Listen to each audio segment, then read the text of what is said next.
दोस्तों good morning. आज आपको बहुत महत्वपूर्ण टॉपिक पे चर्चा करने जा रहे हैं। ये राज व्यवस्था पर है, जो वास्तव में देखा जाए कि 21वीं शताब्दी में आज स्वतंत्रता के बाद कह सकते हैं कि मोदी के द्वारा भारत में मूल्य आधारित राजनीति का सृजन। जैसा हम जानते हैं कि हमारी राजनीति बहुत ज्यादा भ्रष्ट हो चुकी थी। हम जानते हैं मूल्य आधारित राजनीति में जो हमारा प्रशासक है वो एक बहुत ज्ञानवान, ईमानदार,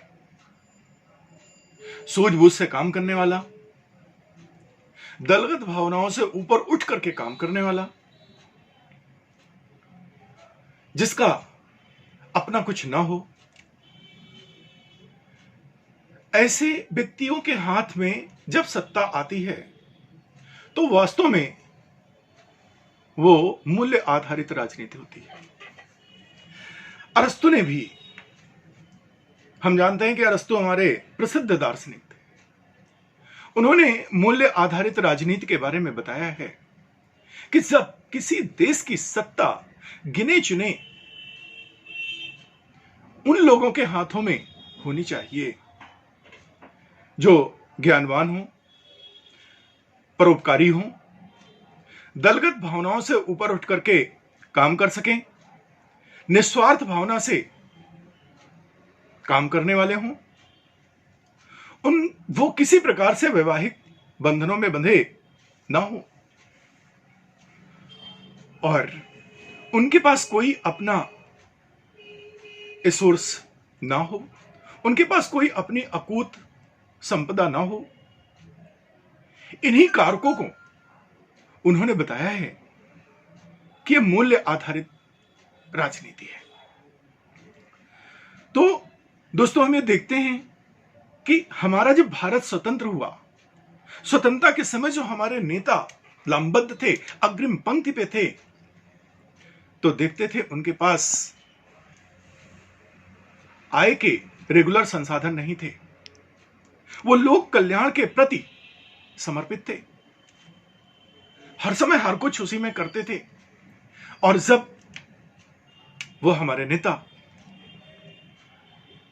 सरकार में शामिल हुए, मंत्री पद मिले, तो हम देखते हैं कि उन लोगों ने मंत्री पद का दुरुपयोग, अपने कर्तव्यों का दुरुपयोग करते हुए अकूत संपत्ति का संचयन किया।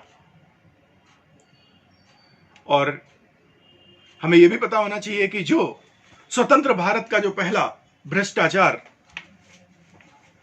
का जो मामला आया था, जीप घोटाला कांड, जिसमें हमारे डॉक्टर राजेंद्र प्रसाद राष्ट्रपति ने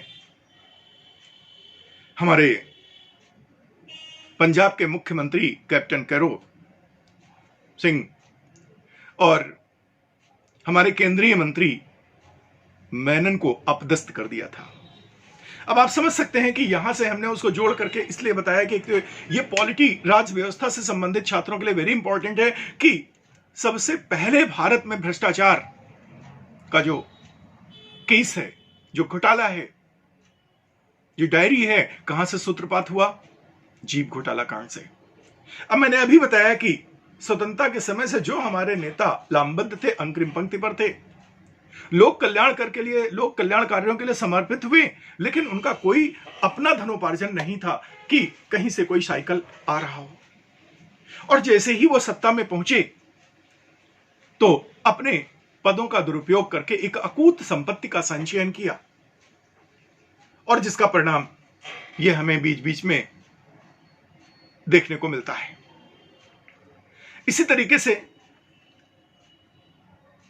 चुनाव से लेकर के, टिकट पाने से लेकर के सत्ता पाने तक धन की खरीद फरोख्त के माध्यम से अपने को सत्ता तक लेकर के जाना, और फिर सत्ता पे आने के बाद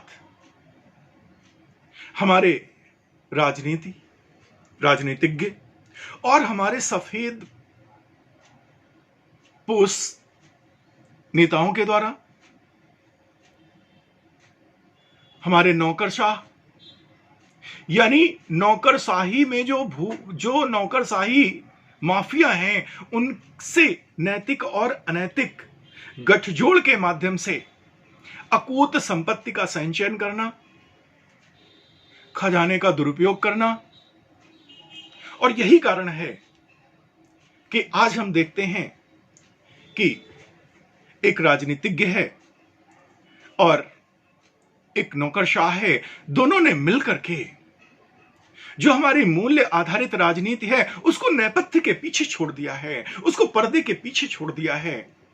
और परिणाम यह है कि आज उनके पास अवैध तरीके से अर्जित अकूत संपत्ति है, तो वही नागरिकों के लिए मूलभूत सुविधाओं का अभाव है।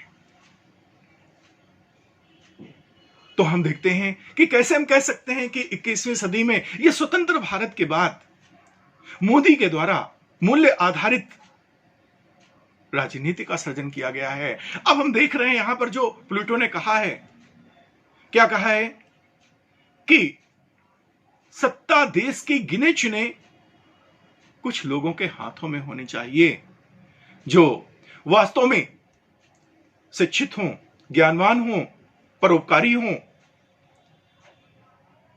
और साथ ही साथ दलगत भावना से ऊपर उठ करके काम करने वाले हों। उनकी अपनी कोई संपत्ति ना हो, कोई अपना ना हो, कोई वैवाहिक जीवन से बंधा ना हो।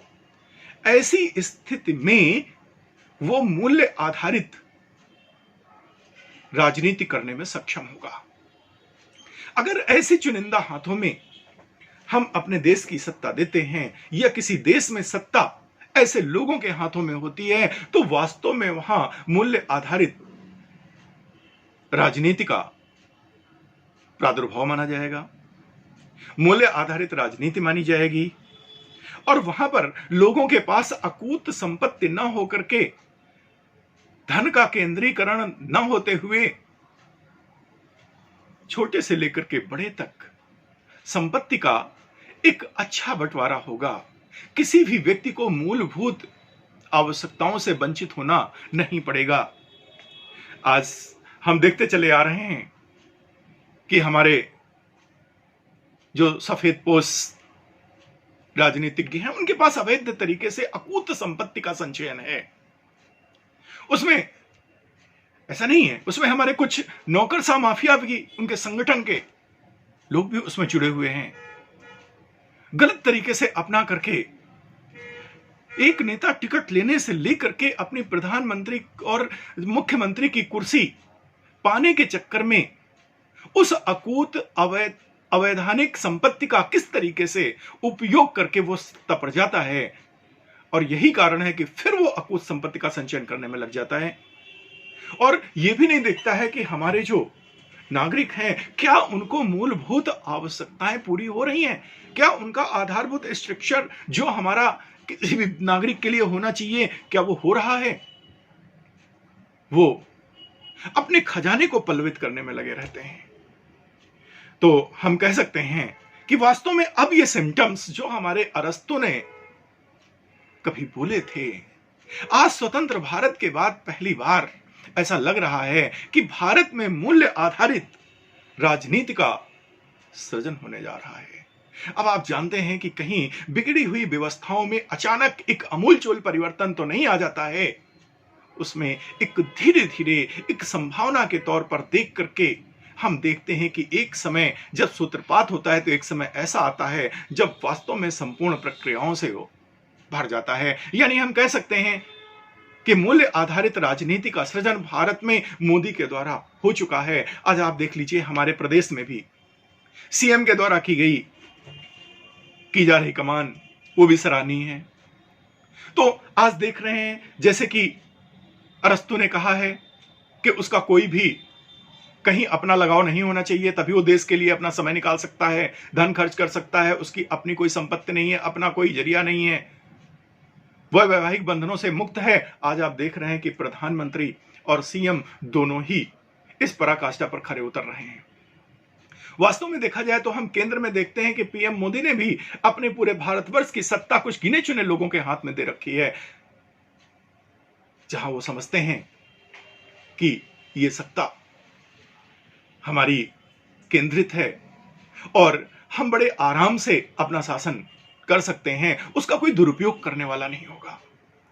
क्योंकि जैसे ही ऐसे लोगों के हाथ में सत्ता चली जाएगी तो वहां पर मूल्य आधारित राजनीति परे हो जाएगी।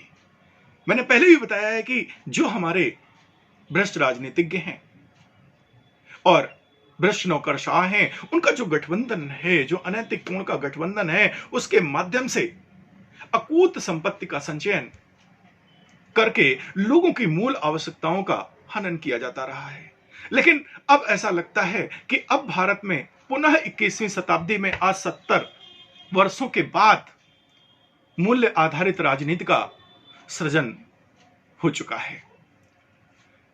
दोस्तों, ये जो टॉपिक है ये राज्य व्यवस्था से संबंधित है।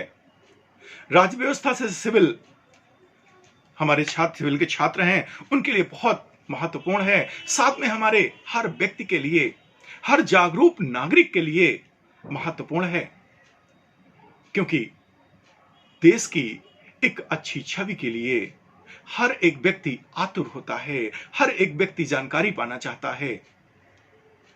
दोस्तों, ये वीडियोस आपके लिए बहुत मेहनत से बनाए जाते हैं। इनको आप देखें, देखने के बाद आप इनको सब्सक्राइब करें। ये आपको या आपके घर में बच्चों को, किसी न किसी के ये काम जरूर आएगा। यदि हमारा चैनल सब्सक्राइब करते हैं तो आगे सूचनाएं और आपको मिलती जाएंगी। अभी आगे हम इसमें भारत और चाइना संबंध के बारे में एक वीडियो प्रस्तुत करेंगे। एक वीडियो आपका भारत पाकिस्तान की प्रॉब्लम के बारे में करेंगे। इस तरीके से हम करंट से लेकर के हर चीजों को छोटे छोटे टॉपिकों के रूप में आपके सामने प्रस्तुत करेंगे। यदि आप लोग चैनल को सब्सक्राइब करते हैं तो ये सूचनाएं आपको क्रमबद्ध तरीके से, आपको नोटिफिकेशन के माध्यम से आपको प्राप्त होती रहेंगी। धन्यवाद।